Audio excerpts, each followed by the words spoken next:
going to move on and talk about Liverpool, Pete. Now, of course, at the weekend, there was a tense moment between Mo Salah and Jurgen Klopp.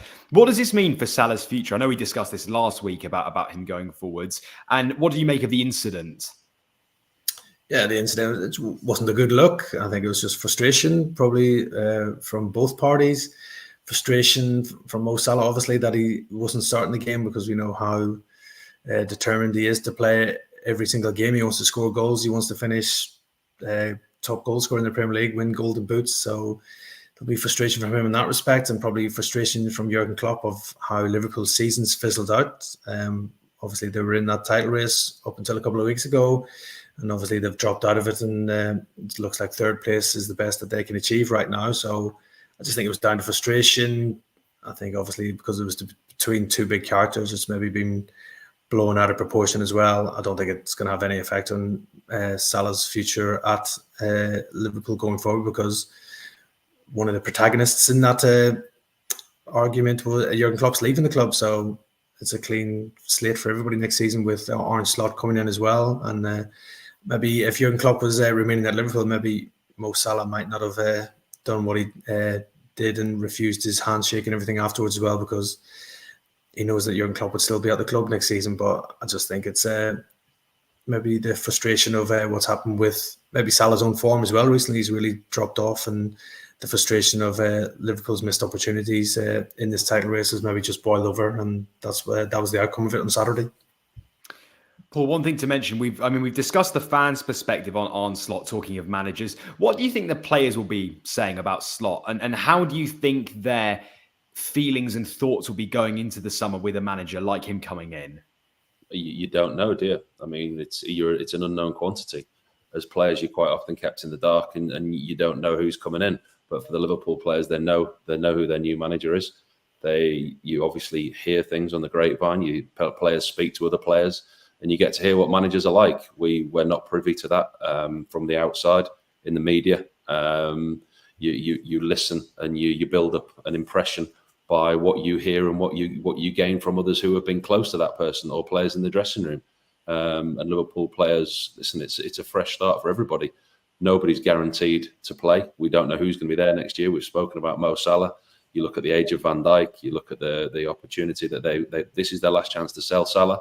Does Salah actually want to go this year? There's another twist on that, actually, because if Mo Salah doesn't go this year, that 100 million will then get put into his wages in 12 months' time. Rather than the Saudis having to pay 100 million transfer fee for him, all of a sudden his wages are maximised in 12 months' time. So does Mo Salah see an opportunity to stay at Liverpool for 12 months, not re-signing, and then taking that bigger wages in Saudi? There's a possibility of that. Players with a new manager, it's the unknown. For me, you look at it, and I think he's proved that he's a lot better manager than Erik ten Hag in the Dutch league, but the Dutch league is considerably weaker than the Premier League. You only have to see what Ten Hag's done at Manchester United, or hasn't done. The lack of recruitment there, and the team that Ten Hag actually inherited at Ajax, it wasn't his building. When he did sign players, he left to go to Manchester United. He inherited a very good squad at Ajax, where the difference with Slot is he's created a team at Feyenoord. He's signed players. He's got them playing in a certain way. I certainly don't think he's going to be Arnie 10 Slot, put it that way. I think he'll be an improvement on Ten Hag. But it's still a big jump from the Eredivisie to the Premier League, and he himself has got a lot to prove. But he seems the type of character, without knowing him, speaks very well in the public, holds himself very well in the press conference. Players speak very highly of him, and he talks in a way where you expect good things from him. But it's a big test for him. Pete, are we expecting Arne Slot to be using those Dutch links and targeting players from the Eredivisie, specifically Feyenoord, I mean, you'd say? And are there any names, please, that we could mention that look like could be targeted going into the summer for Liverpool? Yeah, it's a typical scenario when a new manager comes in. He normally goes back to his old club. It's maybe potentially to bring some new signings in. In all fairness, Jurgen Klopp didn't do that at Borussia Dortmund. When he left to come to Liverpool, he didn't bring any of his old Borussia Dortmund players in. I'm sure Arne Slot, when he does get confirmed as Liverpool manager, he will give it the summer. He will evaluate that squad along with Michael Edwards and Richard Hughes, the new sporting director. They will see what Liverpool are looking for. Obviously, every summer transfer window, players come and go. So there will probably be replacements needed at Anfield this summer as well. obviously these managers do like to go to their old clubs and sign players that they've worked with before. They know they can trust them. They can know his style of play and quickly implement that into what he wants to do at Anfield. So there's a couple of names. Mats Wiefer, the centre midfielder, is a name that is somebody that could be on Liverpool's radar. He was looked at by Liverpool and several other Premier League clubs before this potential slot move to Anfield anyway. So defensive midfielder who's probably going to be playing for the Netherlands at the Euros as well. So it'll be interesting to see how he fares there in that one. Also, then there was obviously speculation over Luis Charles Gertruda, who was pictured at. You've been practicing that this morning, Pete. Did you practice that before we came on? I had a good go at that in the mirror earlier, Paul. So came out quite well. So yeah, it won't be hopefully commentator's nightmare for that one. But he was pictured at West Ham's game against Liverpool at the weekend just to fuel speculation. Again, he's another trusted lieutenant of Slot. He's been captain at Feyenoord. He can play centre back. He can play right back. So again, he would tick a lot of boxes for Liverpool if they were to do that, because he would obviously improve their defensive options. And centre back is going to be an area of the team that Liverpool will look at this season, this summer transfer window, with Joel Matip looking like he's going to leave on a free transfer when his contract expires. So it's a typical story.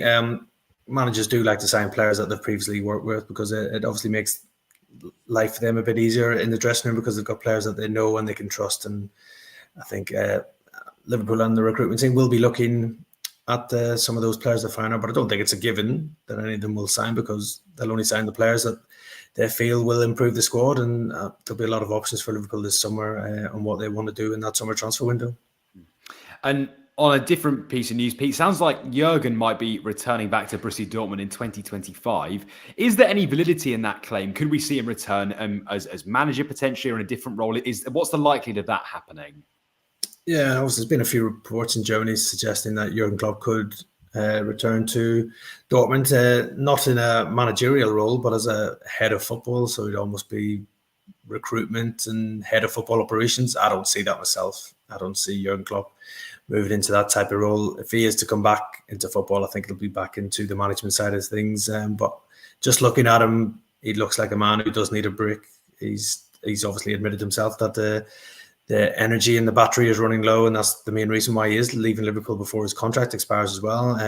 So again, I think Jurgen Klopp will take this time off that's coming his way after this season. Will look to refresh and recharge the battery, and he won't be short of offers. There's no doubt about that, because once we get next season underway and there's managerial jobs come up, Premier League, abroad, Jurgen Klopp's probably going to be the first name on a lot of people's list to try and get him in, because of what he's done at Dortmund, what he's done at Liverpool. His legacy is definitely there. He's a top-class manager. So again, I think it'll be on Jurgen Klopp's terms what he wants to do, if he wants to have a longer break or if he wants to return to management. And I think he's been a great advert for the Premier League. I think we'd all love to see him back in football. He's obviously said he won't come back to the Premier League because of his loyalty to Liverpool. So, but maybe that Germany national team job could be something that would tick boxes for him as well. But when you look in the years to come, if Real Madrid are looking at replacing for Carlo Ancelotti, he could be the perfect fit for them. If Bayern Munich are looking somebody long term as well, I'm sure they would look at him. Any reason that Xavi stayed another year at Barcelona as well? There's also that. Another year for Xavi staying. Obviously, it looks like Ralf Rangnick is coming in to Bayern Munich.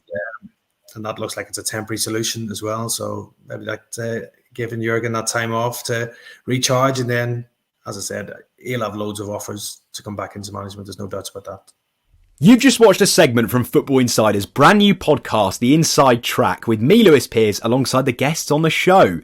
Thanks very much for tuning in. Please do give the video a like, comment your thoughts on the topic, and feel free to share on your social media pages. If you want to listen to the full podcast episode, click the link in the description below. Keep your eyes peeled for plenty more content and exclusives here on The Inside Track.